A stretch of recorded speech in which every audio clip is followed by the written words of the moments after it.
오늘 우리에게 주신 하나님의 말씀은 요한복음 4장 19절에서 24절까지 말씀입니다.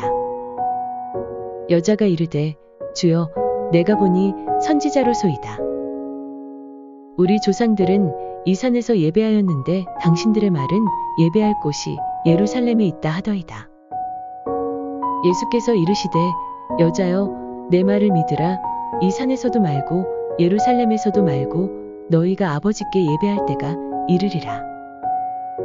너희는 알지 못하는 것을 예배하고 우리는 아는 것을 예배하노니 이는 구원이 유대인에게서 남이라. 아버지께 참되게 예배하는 자들은 영과 진리로 예배할 때가 오나니 곧 이때라. 아버지께서는 자기에게 이렇게 예배하는 자들을 찾으시느니라. 하나님은 영이시니 예배하는 자가 영과 진리로 예배할지니라. 아멘. 만약에 오늘 예수님이 우리를 찾아오신다면, 그래서 우리와 같이 대화를 나눌 수 있다면 여러분은 예수님께 무엇을 물어보시겠습니까? 좀 크게 나라와 민족에 나아갈 방향을 물어보시겠습니까? 아니면 세계 평화가 언제 이루어질 건지, 자연 파괴, 환경 파괴, 자연 재해 등에 대해서 물어보시든지 그러실 것 같으신가요? 어떠실 것 같은가요? 누구든지 어떤 질문을 하든지 예수님께 묻는 질문은 대부분 자신의 삶과 연관이 있을 겁니다. 세계 평화는 다른 사람 문제고 지금 제 문제가 더 중요하죠. 그런데 만약 여러분이 5번을 결혼했는데 그리고 5번을 이혼하고 지금 살고 있는 사람도 자신을 정말 사랑하고 있는지가 의심이 되는 이런 상황 가운데 예수님을 만난다면 무엇라고 질문하셨을 것 같습니까? 예수님, 정말 나만 사랑해 줄 만한 사람이 없을까요? 그냥 혼자 사는 게 속이 편한 건가요? 제 인생에는 더 이상 다른 사람을 만날 필요가 없나요? 이런 식의 질문을 하지 않을까요? 오늘 본문의 사마리아 여인은요, 5명의 남편이 있었지만 다 이혼을 하게 되었습니다.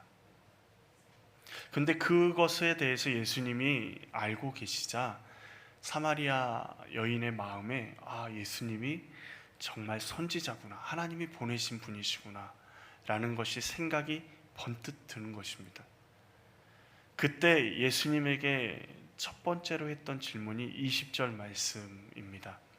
우리 조상들은 이 산에서 예배하였는데 당신들의 말은 예배할 곳이 예루살렘에 있다 하더이다. 여자가 질문하는 질문, 5번이나 이혼한 이 여자, 그리고 지금 살고 있는 남편도 자신을 사랑하는지 안 하는지 모르는 그 두려운 마음 가운데 있는 이 여자가 선지자라고 예수님을 인식하고 나서 제일 처음 하는 질문이 무엇에 대한 질문입니까? 예배에 관련된 질문입니다. 그 질문의 내용을 좀 설명하면 이렇습니다. 유대인들은 어디서 예배를 드려야 된다고 생각하죠? 예루살렘 성전에서 예배를 드려야 된다고 생각합니다. 사마리아인들은요, 북이스라엘 사람인 사마리아인들은 모세가 했던 것처럼 그리심 산에서 예배를 드려야 된다라고 이야기를 합니다. 그래서 예수님에게 도대체 우리는 그리심 산에서 예배를 드려야 된다고 얘기하는데 유대인인 당신들은 예루살렘 성에서 예배를 드려야 된다고 말하니 어디서 예배를 드리는 것이 올바른 예배입니까? 라고 묻고 있는 것입니다. 어디서 예배를 드리는 것이 올바를까? 이 사마리아 여인은요, 자기의 문제가 너무도 많은데 5번이나 이혼하고 다시 이제 같이 살고 있는 남자도 자신을 사랑하는지 안 하는지, 또 이혼하게 될지 안 될지 모르는 그런 마음을, 조마조마한 마음을 가지고 살아가는데 예수님에게, 선지자인 예수님에게 제일 먼저 질문하는 것이 예배에 관한 질문인 이유가 뭘까요? 놀랍게도 예수님은 그 여자의 대답에, 질문에 진지하게 대답하십니다. 유대인과 사마리아인들이 예배에 대해서 잘못 생각하고 있고, 그리고 어떤 예배가 참된 예배인지를 예수님은 가르쳐 주십니다. 오늘 이 본문, 짧지만 이 본문은요, 우리에게 굉장히 중요한 본문입니다. 어떤 교회에서는 예배를 시작하기 전에 이렇게 외치고 예배를 시작합니다. 예배는 생명이다. 우리 한번 해볼까요? 예배는 생명이다. 이렇게 외치면 예배를 시작을 못합니다. 있는 힘을 다해서 예배는 생명이다, 예배는 생명이다, 예배는 생명이다 라고, 예배가 없으면 교회가 아니다라는 사실, 그리고 예배가 얼마나 중요한지 그 예배를 우리의 생명과 같다라고 선포하면서 예배를 드립니다. 그런 의미에서 오늘 말씀은 제자인 우리에게 굉장히 중요한 말씀입니다. 그런데 이 말씀을 언제 예수님이 하고 계시죠? 제자들이 먹을 것을 구하려고 어딘가를 갔을 때, 홀로 우물 곁에 앉아 계실 때, 사마리아 여인이, 단 한 명의 여인이 예수님에게 다가와서 대화하는 중에 나온 말씀입니다. 예수님은 왜 이런 중요한 이야기를요, 사마리아 여인, 아무 힘도 없고 지식도 없고 능력도 없고 사람들에게 천대받는 이 여인에게 이 중요한 말씀을 하고 계시는 걸까요? 바리새인과 서기관들이 함께 있을 때 그들과 함께 토론하면서 이야기하면 얼마나 좋겠습니까? 최소한 제자들이 함께 있을 때 예배란 이런 것이다 라고 이야기해주면 얼마나 좋을까요? 그런데 이 연약하고 힘없는 여인의 질문 앞에서 예수님은 이 중요한 말씀을 선포하고 계십니다. 이 말씀을, 이 예수님의 모습을 보면서 이 사마리아 여인을 다시 한번 보게 됐습니다. 앞에서 말씀드렸듯이 남편이 5이나 있었던 여자입니다. 지금 같이 살고 있는 남자가 있지만 이 남자도 남편이라고 누구 앞에서 자신 있게 이야기할 수 없는 여인이죠. 그래서 이 여인의 삶의 모습을 단편적으로 듣고 많은 사람들이 이 여인이 음탕한 여인, 음란한 여인, 방탕한 여인이라고 이야기하기도 합니다.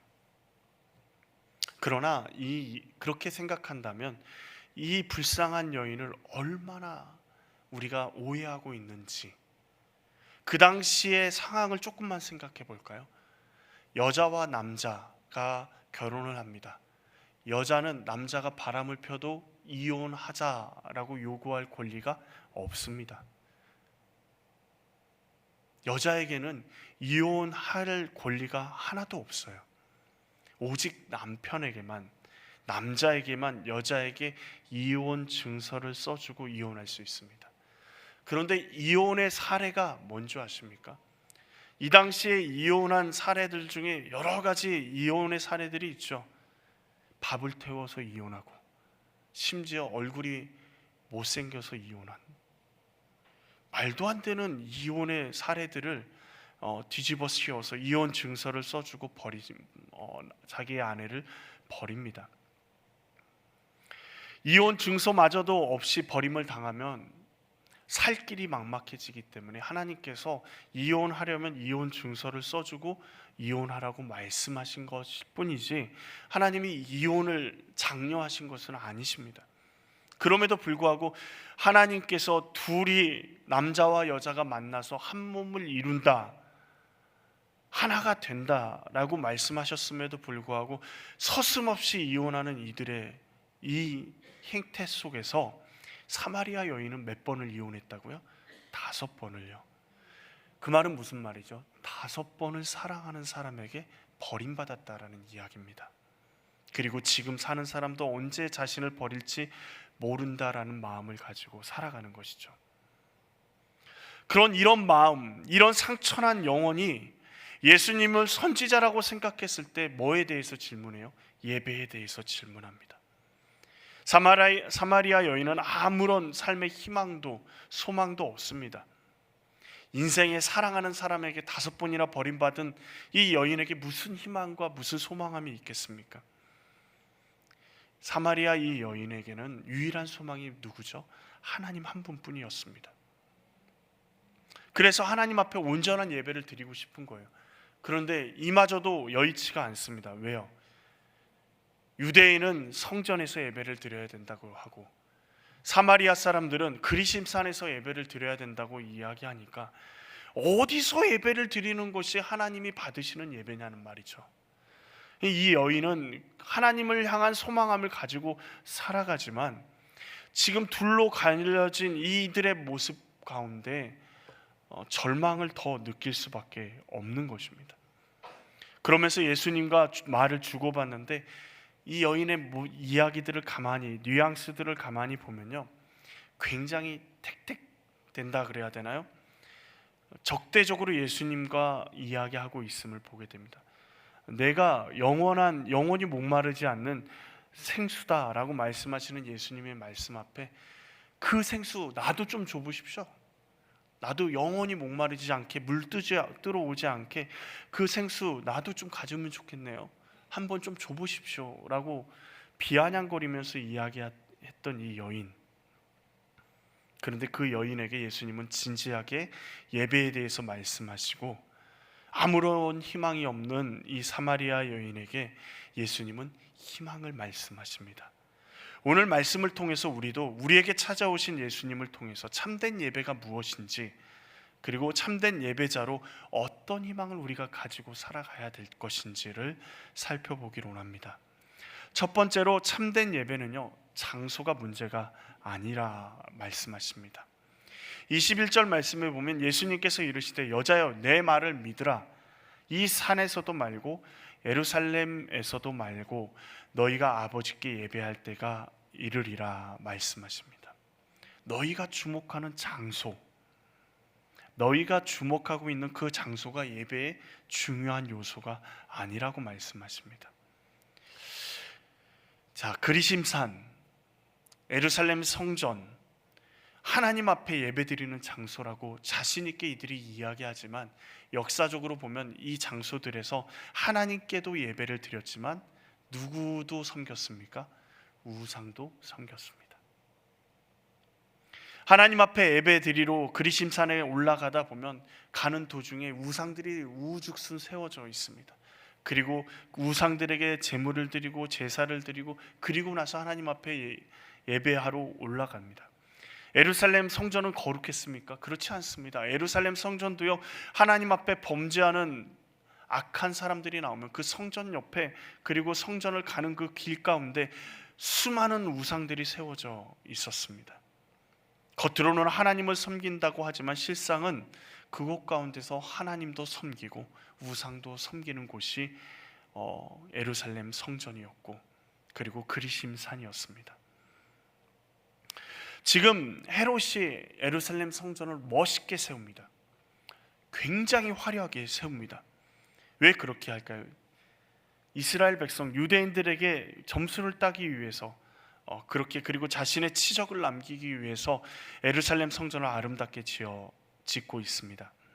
얼마나 아름답게 지었는지 지나다니는 문을 미문이라고, 아름다운 문이라고 사람들이 별명을 지어서 부를 정도였죠. 그런데 하나님의 성전은 어떻게 세워져야 됩니까? 화려하게 세워져야 됩니까? 웅장하게 세워져야 됩니까? 멋있게 세워져야 됩니까? 하나님의 성전은요, 말씀대로 세워져야 됩니다. 그런데 성전이 점점 커지고 화려해지고 아름답게 건축되어지는 이유가 뭘까요? 인간의 마음. 인간의 마음이 뭐죠? 우상의 신전을 세울 때 인간의 마음이 뭡니까? 내가 화려하게 신전을 세우면 그 신이 나에게 좋은 것으로 보답할 거라는 생각. 그래 결국 성전은 말씀과 상관없이 건축되어지고 하나님보다 더 중요한 게 성전이 되어버린 시대가 바로 예수님의 시대, 이 시대입니다. 그렇다면 보이는 성전이 중요하지 않을까요? 예배당이 중요하지 않습니까? 인간 편에서는요, 굉장히 중요합니다. 우리 느낌일 뿐이지만 우리가 기도할 때, 성전에서 기도할 때와 집에서 기도할 때 어떠신가요? 코로나 기간 동안에 우리가 집에서 예배를 드린 시절이 있었습니다. 그때 집에서 TV를 보고 예배를 드릴 때 잘 드려지시던가요? 집중도 되지 않고 어떤 꼬마 아이가 사진을 찍어가지고 아버지를 고발합니다 하면서 예배 시간에 소파에 누워가지고 잠옷 차림으로 누워있는 아버지를 찍어서 목사님께 보냈다는 웃지 못할 이야기도 많죠. 우리가 코로나 기간 동안에 예배 드리면서 교회에 나오신 것처럼 그렇게 예배를 드리셨습니까? 우리의 인간의 연약함 때문에 집중되지 않은 것을 우리는 여러분도 알고 저도 압니다. 예배당에 나와서 함께 기도하고 예배하는 것이 우리에게 유익합니다. 그렇다고 예배당에서 예배를 드리지 않으면 하나님이 받지 않으신다라고 말하는 것은 잘못된 말이죠. 예루살렘 성이나 그리심산이나 장소의 문제로 지금 이들이 치열하게 싸우지만 그것이 예수님은 본질이 아니라고 말씀하십니다. 예수님은 장소에 대해서 고민하기보다 하나님께서 준비하신 때를 바라보라고 말씀하고 계십니다. 너희가 아버지께 예배할 때가 이르리라. 장소와 상관없이 하나님께 예배 드릴 때가 언제입니까? 예수님의 부활과 예수님의 십자가와 부활의 사건 이후입니다. 예수님의 십자가와 부활이 예배의 중요한 요소가 됩니다. 죄로 말미암아 인간은 하나님 앞에 나아갈 수 없습니다. 그래서 어떻게 해요? 소나 양이나 제물의 피 흘림을 통해서 하나님께 드림을 통해서 속죄제를 드림으로 인해서 하나님 앞에 겨우 나아갈 수 있게 되었습니다. 그런데 예수님의 십자가 사건 이후는 어떻게 변합니까? 히브리서 10장 19절 말씀을 보면 그러므로 형제들아 우리가 예수의 피를 힘입어 성소에 들어갈 담력을 얻었나니 라고 말씀하십니다.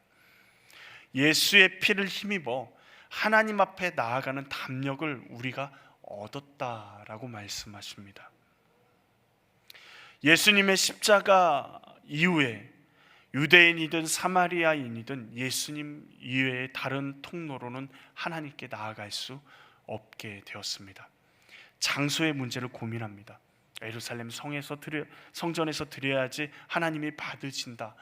그리심산에서 드려야지 하나님께서 예배를 받으신다. 그렇게 이야기할 때 예수님은 무엇을 얘기하죠? 십자가의 때를 말씀하십니다. 예수를 구주로 영접하는 그때 우리는 하나님께 담대함을 가지고 나아가 예배할 수 있게 되는 것입니다. 지금 이 이야기를 누구에게 하고 계세요? 사마리아 여인에게 하고 계십니다. 아무런 희망이 없는, 아무런 소망이 없는 그 여인에게 예수님은 무엇을 말씀하세요? 구원의 때를 말씀하고 계시는 것입니다. 이제 예수님의 십자가의 사랑으로 참된 예배를 드릴 때가 올 것임을 그 여인에게 말씀하고 계세요. 그러면서 희망 없는 그 여인에게 십자가의 사랑으로 희망을 말씀하고 계십니다. 두 번째, 참된 예배는요, 대상을 아는 게 굉장히 중요합니다. 22절 말씀에 너희는 알지 못하는 것을 예배하고 우리는 아는 것을 예배하노니 이는 구원이 유대인에게 남이라 말씀하십니다. 이 말씀만 그냥 이렇게 보면 구원이 누구에게 난다고요? 유대인에게 나는 것처럼 예수님이 말씀하신다 생각되어집니다. 그러나 이 말씀은요, 우리에게 두 가지를 보여주고 있습니다. 먼저는 하나님의 구원 계획은 유대인을 택하셔서, 이스라엘을 택하셔서 열방을 향해 있다라는 것을 보여주고 계십니다. 구약의 역사의 사건들이 단순히 이스라엘의 역사 사건이 아닙니다. 구약의 말씀은 우리를 향한 하나님의 구원 계획을 보여주고 계십니다. 구약을 통해서 이스라엘 백성을 택하여 온 인류를 향한 하나님의 구원의 계획을 보여주고 계시는 것입니다. 만약에 구약을 부정하면요, 우리는 하나님이 누구신지, 하나님이 우리를 향해 어떤 은혜와 사랑을 가지고 그리고 베푸셨는지를 깨닫지 못합니다. 예수님이 구원이 유대인에게서 남이라 말씀하시는 것은 하나님을 거역하고 우상을 숭배하는 이스라엘 백성을 참고 기다려주신 이유가 완전히 진멸해버리지 않고 다시 바벨론 포로에서도 돌아오게 하시고 로마의 압제 가운데서도 아직 이렇게 살아남게 하신 이유가 우리를 향한 하나님의 끝없는 사랑이심을, 하나님의 계획이심을 보여주고 있는 것입니다. 또한 하나님께서 말씀하시는, 예수님께서 말씀하시는 게 무엇입니까? 하나님께서 우리의 아버지 되심을 말씀하고 계십니다. 누구에게 예배할 때가 온다고 말씀하십니까? 아버지께 예배할 때가 온다라고 말씀하십니다. 이 말씀을요, 굳이 아버지라는 단어를 사용할 필요가 있었을까요? 하나님께 예배한다, 하나님께만 예배할 때가 온다라고 해도 충분했을 것 같습니다. 그런데 사람들이 오해할 수 있는 아버지께 예배한다라고 말씀하시고 계십니다. 바리새인과 서기관들이 신성을 모독한다라고 이야기할 수 있는 그 단어를 사용하고 계십니다. 그럼에도 우리의 예배의 대상을 하나님이라고 말씀하지 않으시고 아버지께 예배할 때가 이르리라 말씀하시는 이유는 우리의 예배의 대상이 누구라는 것입니까? 우리의 아버지라고 말씀하고 싶으신 겁니다. 우리의 예배의 대상이요, 멀리 있는 분이 아니고요, 우리와 상관없는 신적인 분이 아니라 우리의 아버지 되심을 정확하게 말씀하고 계시는 거예요. 그러면 우리의 예배의 대상을 정리해보면 어떻습니까? 우리를 구원하시기 위해서 독생자 예수 그리스도를 십자가에 달려 죽기까지 보내셔서 달려 죽기까지 참으시는, 그리고 우리를 사랑하시는 그 아버지, 그 아버지가 우리가 예배드릴 대상이라는 것입니다. 예수님은 유대인을 인정하는 것이 아닙니다. 하나님의 구원의 계획을 말씀하시는 것이고, 그러기에 참된 예배를 드리기 위해서는 하나님이 우리의 아버지 되시고 하나님이 우리를 위해서 참아주시고 기다려주시고 구원의 놀라운 역사를 예수 그리스도를 통해서, 십자가를 통해서, 그리고 부활하심을 통해서 구원의 놀라운 계획을 이루셨음을 구약의 수많은 이야기에서부터 지금 말씀하고 계시는 것입니다. 그 말을 구원이 유대인에게서 남이라라는 말씀으로 이야기하고 계시는 거예요. 사마리아 여인은요, 예수님을 통해서 하나님이 아버지 되심을 깨닫게 되는 것입니다.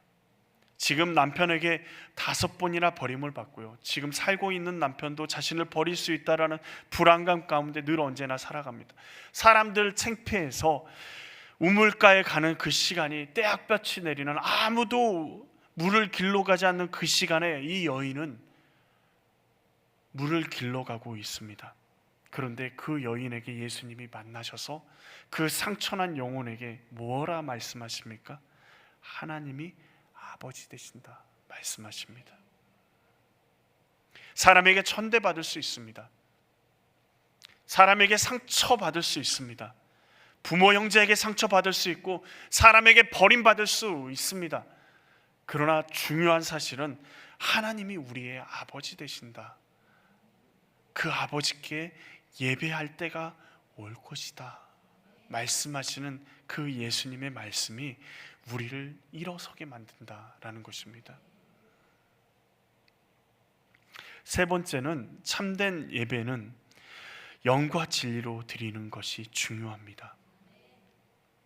개역 한글판, 개역 개정판 이전에 이렇게 이야기되어 있습니다. 영과 진리를 신령과 진정으로 라고 번역했습니다. 그러니까 사람들이 오해를 합니다. 신령과 진정으로 하나님 앞에 예배, 내가 거룩함으로 좀 영적인 능력을 받고, 그리고 진정으로 나의 마음을 다해서 하나님 앞에 나아가지 않으면 하나님이 예배를 받아주지 않으신다.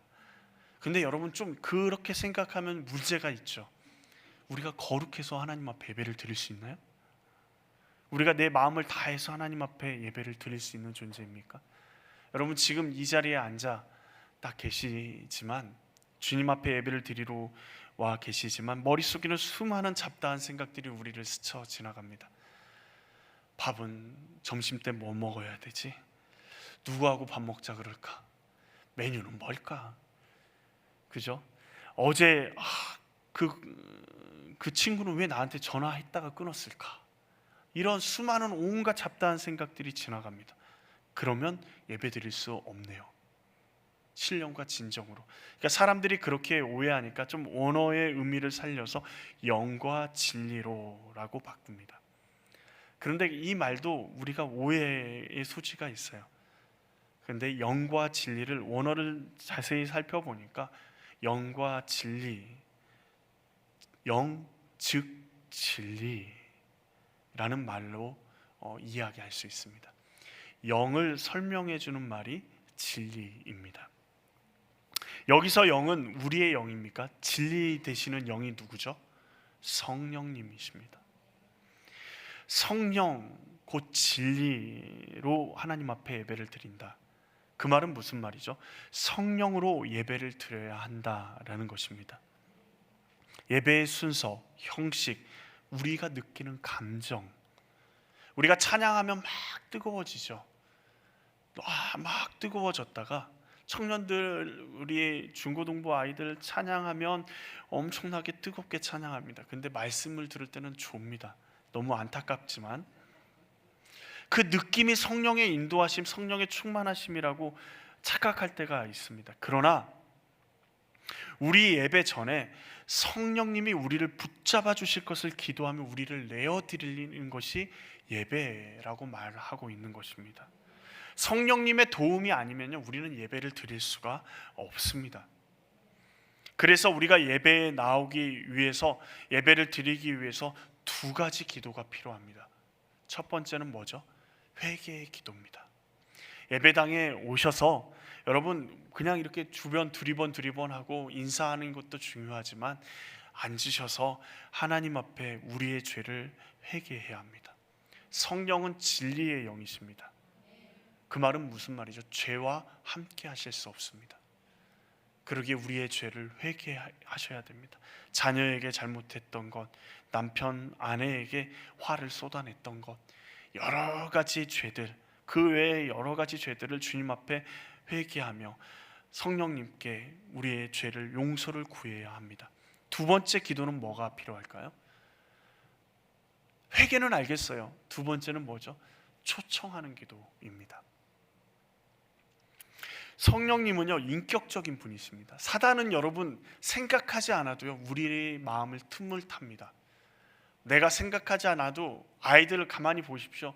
가르치지 않아도 나쁜 일은 귀신, 죄송합니다. 목사가 이렇게 얘기하면 정말 가르치지 않아도 어떻게 그렇게 잘하는지, 딱 한 번 들은 욕을 그대로 하는, 아무리 가르치려고 해도, 인사를 하나 가르치려고 해도 잘 하지 않으려고 하는데 그 나쁜 것은 어떻게 그렇게 잘하는지.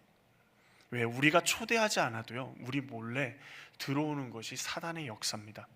사단은요, 속이는 자이기 때문에 그래요. 근데 성령님은요, 인격적인 분이십니다. 힘과 능력이 아니라요, 인격적인 분이세요. 그래서 요한계시록에 어떻게 합니까? 주님께서 문 밖에 서서 문을 두드릴 때, 우리가 문을 열고 주님을 초대할 때 주님이 우리와 함께 먹고 우리와 함께 마시고 우리와 함께 살아가신다라고 말씀하십니다. 성령님은 우리가 문을 열고 우리 인생의 보좌로 초대할 때 우리 인생 가운데 역사하시는 분이십니다. 그러기에 우리가 어떻게 해야 돼요? 성령님을 초청해야 합니다. 성령님, 우리 가운데 임하여 주시고 충만히 함께하여 주시고 이 예배 가운데 우리를 사로잡아 주십시오. 기도하고 간구해야 합니다. 그때 성령님께서 우리 가운데 역사하게 되는 것입니다. 성령님으로 거듭난 하나님의 자녀가 아니면 그 말은 무슨 말이에요? 예배를 드릴 수 없다라는 말입니다. 그러면 영으로 드리면 되지, 영으로 드리는 예배라고 하면 되지, 진리는 왜 붙여놓으셨을까? 성령으로 거듭난 사람은요, 진리가 그들 안에 있음을 의미합니다. 그 말은 무슨 말이죠?